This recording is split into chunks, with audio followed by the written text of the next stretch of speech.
Hey, what's up, guys? I want to do a quick video about the position of the Xbox One X and why I think it's actually genius. And you have to bear with me, guys. And my opinion on it goes back to the original Xbox launch. And when it was released, the Xbox was actually basically a PC for the living room. It was quite powerful. It blew everything else away at the time and gave a lot of console owners, including myself, a little peek at what PC players have been playing for years with a fully functional FPS title named Halo. And we were kind of right in line with PC technology at the time, at least for a few months. And then PC pulls away. The very next iteration of the Xbox was the Xbox 360, which, if you guys remember Project Gotham Racing, if you remember Call of Duty 2, HD graphics, Xbox 360 was in line with PC technology of the time, at least for a few months. But when that thing first came out, console players felt like they had something capable of PC visuals. 6 months later, of course, PC blows by it.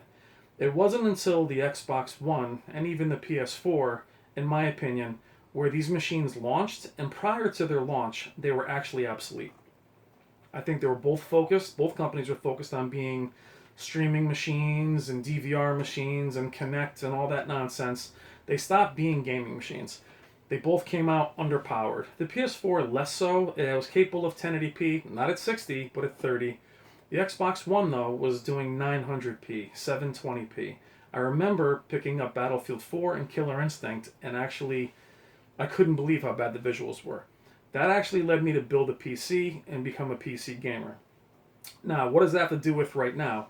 Well, right now, I actually believe the Xbox One X has positioned itself to be basically a Steam box, to basically be a mid to high-end PC in a small form factor for your living room. Now, what's good about that is if you're even a PS4 player and you were thinking about getting into PC gaming, which some of you have said you are, the Xbox is not a bad choice. Now, you won't be able to play every PC game ever made, but going forward, they will be in the same ecosystem, and you'll be able to play the exclusives, the Gears of War, the Halos, the Forza, games like that. And for $500, that's a pretty cheap PC. Now, people will argue, yes, you can build a PC that is capable of some 4K with the settings on low for $500 or $600.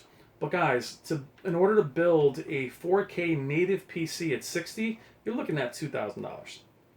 GPU alone, $1,100. So the Xbox One X is actually a bargain.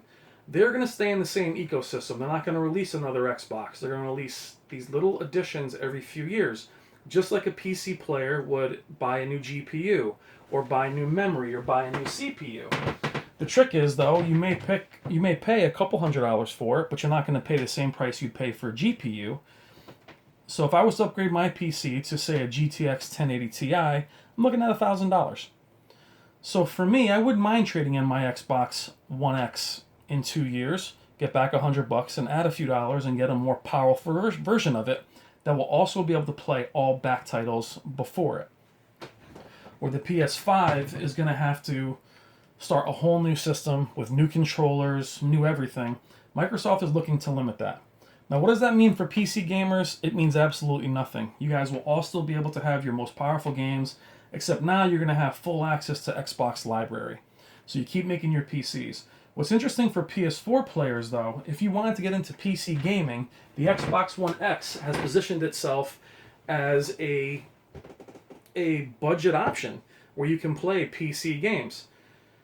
So they really don't lose anything. They actually can market for both Windows and for the Xbox platform, and just basically treat the Xbox line as a Steam machine, where they can build for both platforms. But what I like, though, is the PS4 players may look to build and get a 4K PC.